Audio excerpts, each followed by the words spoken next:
So this university has developed some of the greatest minds in the world. Lots of the world's most renowned scientists and writers actually stem from this university. One of them being Charles Darwin with the theory of evolution, and we have Peter Higgs with the popular Higgs boson, and Arthur Conan Doyle of Sherlock Holmes, and Robert Louis Stevenson of Treasure Island, and J.K. Rowling. But not only stories, but also real-life, amazing, incredible people, such as James Lind, who discovered the cure for scurvy, and James Clerk Maxwell, who is an incredible individual in the field of electromagnetism. So whatever path it is that you are thinking of pursuing, this university can definitely help you. Now, this university, if you just tend to look at rankings, may not seem to rank the highest, but that's for good reason, actually. You see, the university is not that competitive in terms of admissions.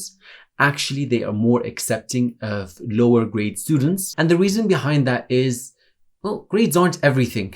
A lot of students that are, say, B grade students are sometimes able to perform much better than A grade students. And the university is fully aware of that. That is why the university works hard to try to build a healthy academic environment. And of course, the university itself does lend its support in terms of academic counseling and amazing professors that really fully have an understanding of their field. And on an international level, this university holds a very high prestige, especially in the US. So if you're thinking of pursuing especially scientific fields, not just engineering, but actually going to things like, say, chemistry, biology, physics, these departments are incredible at this university. In fact, it is arguably one of the best universities when it comes to scientific fields, because that's what the university nurtures the most: scientific ideas, theories, to try to think outside of the box in terms of science. But of course, we cannot completely live outside of the box. We do have the restrictions of finances. So even though the university is quite accepting of students without such stellar grades,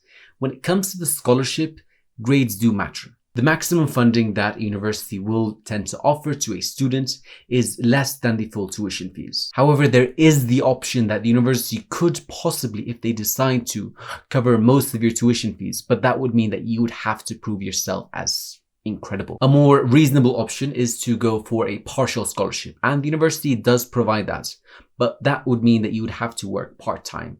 And if that is something that you're willing to consider, then you can just apply through the UCAS system, which is linked in the description box down below. Or if you think that you cannot handle the work-study life, then I definitely recommend that you check out the other scholarships in my scholarship playlist. And if you're just focused more on working and you're thinking of maybe starting a business, then I definitely recommend that you check out my success stories playlist. And if you have any other questions, I'd love to know in the comments down below.